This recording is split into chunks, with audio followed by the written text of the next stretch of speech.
Hello, my name is Paul Jones, author of Concerning a Nation and several videos on Bible prophecy.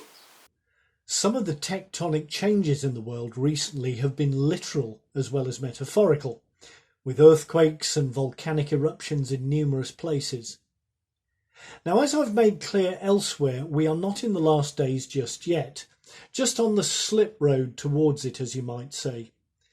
But it is difficult to avoid the belief that God is trying to focus our attention with some urgency.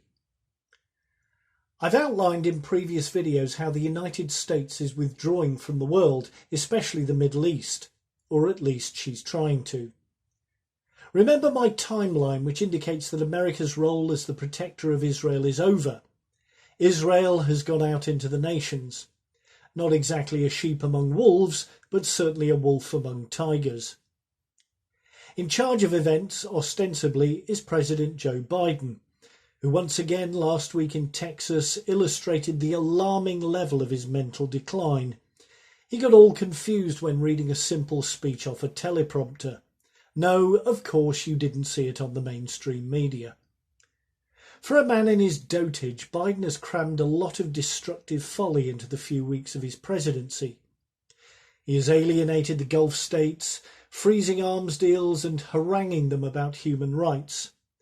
He has re-legitimised the Iranian-backed Houthis of the Yemen, whom Trump had labelled a terror group.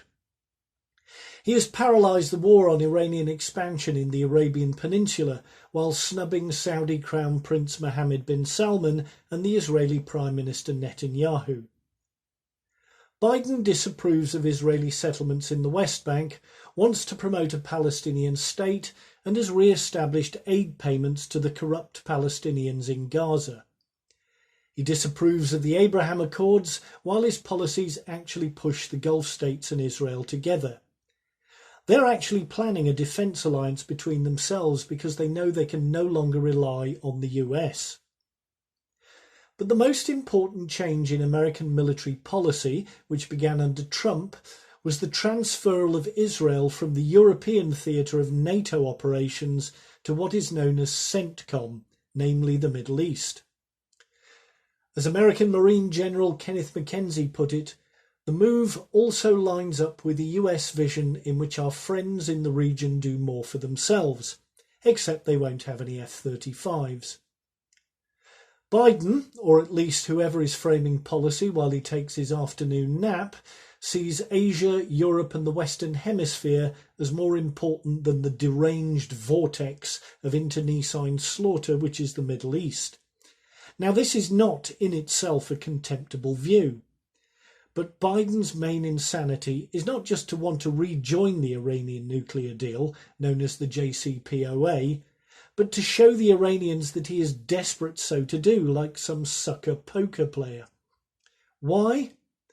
Well, Biden's clients in China, whose genocide against the Uyghurs he's not so keen to criticise, may wish to have a stable West Asia so they can continue to expand their influence through the Belt and Road Initiative and buy Iranian oil at discount prices. Watch China and America come together over Iran. But the real truth about Biden is that he is simply living in the past. The Palestinians are a dead issue, and Iran is within arm's reach of a bomb, while the new Democrat Party is full to the brim of Israel haters. America under the new management is pushing Israel away. Now you may say, well, these Gulf states are only pulled together in a temporary alliance while Iran is a threat. After that threat is resolved, the old hatreds will emerge. Quite possibly. But how will that threat be resolved? Not through the JCPOA, which was never meant to prevent Iran from getting a nuclear bomb, but just to defer it for a few years. Iran is a danger which cannot be met by anything other than complete military defeat. Could Israel and the Gulf states manage that on their own? Who knows? But I can't help thinking that America, which desperately wants out of the clutches of the region, will be pulled in helplessly by the force of events. No one except Israel will emerge in one piece from that encounter. Thank you for watching and God bless you all. Please read my book Concerning a Nation, published by Lulu. Thank you again.